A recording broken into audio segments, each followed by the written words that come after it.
Hi, this video was inspired by a primer on Persian history shared with me by a friend, created by Premodernist. Of course, my English isn't nearly as good as his, so I hope you'll bear with me. This video takes the Zhou dynasty as its starting point and the Qing dynasty as its end point. Of course, this doesn't cover the entirety of Chinese history, but I think it makes things a bit easier to follow. The Zhou dynasty was the longest dynasty in Chinese history, lasting for about 800 years. This dynasty was a very important era in Chinese history. For example, Confucius, Laozi, and Zhuangzi were all figures from the Eastern Zhou period. The prototype of the next dynasty, the Qin dynasty, the state of Qin, also became a fief of the Zhou during the Western Zhou, and successfully became an official vassal in the early Eastern Zhou period. Although the state of Qin had a long history, the Qin dynasty itself was very short-lived. Not long after its establishment, it was overthrown by Liu Bang and Xiang Yu, both originally subjects of the state of Chu, another former Zhou vassal state that had earlier been conquered by Qin.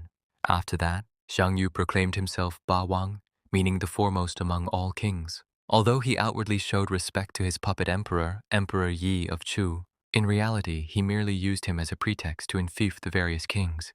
The founder of the Han, Liu Bang, was also enfiefed by Xiang Yu as king of Han during this period. Although Xiang Yu and Liu Bang had once been brothers under oath, due to the unequal distribution of interests after the fall of Qin, they eventually turned against each other.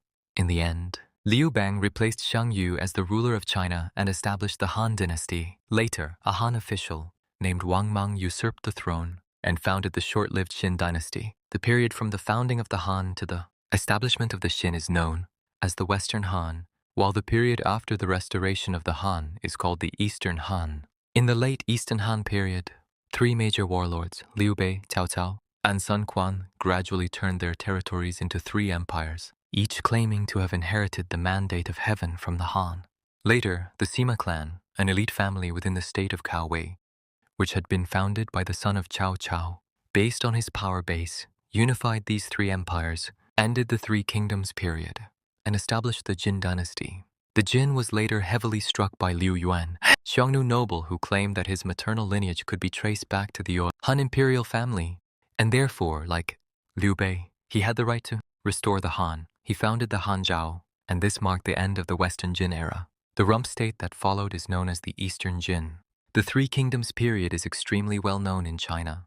Among its figures, the most revered is Guan Yu, a close friend of Liu Bei. Because of his virtue, people believe that he became a god after his death.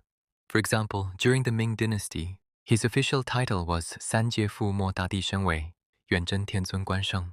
Daijun, the great emperor of demon subjugation across the three realms, heavenly lord whose divine might spreads far and wide, holy emperor Guan Yu. During the Qing dynasty, his official title was 中医生武灵有人，用危险护国保民经，承岁经一三选的关生大帝, the loyal and righteous. Divine and martial, spiritually beneficent, benevolent and courageous, majestic and illustrious, protector of the nation and guardian of the people, sincerely peace-bringing, supporter of virtue and proclaimer of moral excellence, great emperor Holy Guan. After the fall of the Eastern Jin, various Chinese dynasties founded by both Han and non-Han peoples emerged in the north and south of China. The southern regimes are collectively known as the Southern Dynasties, while those in the north are called the Northern Dynasties. In the end, the Sui dynasty, founded by Emperor Wen of Sui, reunified China. The Sui dynasty was a very short-lived dynasty. Li Yuan, a relative of Emperor Wen of Sui, forced the third emperor of the Sui to abdicate and establish the Tang dynasty. Later, the wife of the third emperor of the Tang, Emperor Gaozong of Tang, by the way, he was a disciple of Xuanzang, who later became the protagonist of the famous Shenmou novel Journey to the West, Wu Zetian, founded the Wuzhou.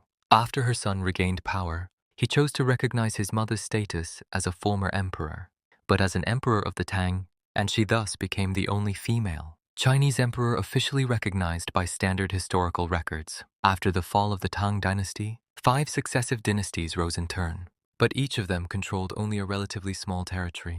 At the same time as the 5 dynasties and 10 kingdoms period, the Liao dynasty began to rise. Eventually, it concluded the Chanyuan Treaty with the Song dynasty, which had replaced the last of the 5 dynasties.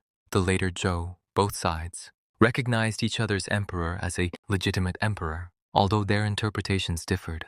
After that, the Liao removed The state names Liao and Song from their diplomatic documents, referring to itself simply as the Northern Court and to the Song as the Southern Court, implying that both were two equal courts of China. The Song, however, strongly rejected this view, still considering the Liao emperor an outsider. After the rise of the Jin dynasty, it destroyed the Liao dynasty and dealt a heavy blow to the Song dynasty. The period before this is known as the Northern Song, while a new Song court led by a prince who fled to the southern territories, Emperor Gaozong of Song, is known as the Southern Song. Later, the Jin dynasty was destroyed by the Mongol Empire, which had been founded by its nominal former vassal, Genghis Khan. After the death of Mongke Khan, the unified Mongol Empire split apart, and after a brutal civil war, Kublai Khan, who was recognized as the new great Khan, declared that he had inherited the Chinese mandate of heaven, established the Yuan dynasty, and replaced the Southern Song as the next Chinese dynasty. In the late Yuan dynasty, rebellions broke out across the land. In the end, Zhu Yuanzhang eliminated the other rebel forces, as well as the Yuan, and established the Ming dynasty. The last emperor of the Ming, Chongzhen Emperor, had to face the dual pressure of the Qing dynasty, a regime renamed from the later Jin, founded by Nurhaci, and the Shun dynasty, established by Li Zicheng. In the end, after the Shun forces captured the Ming capital Beijing, he committed suicide.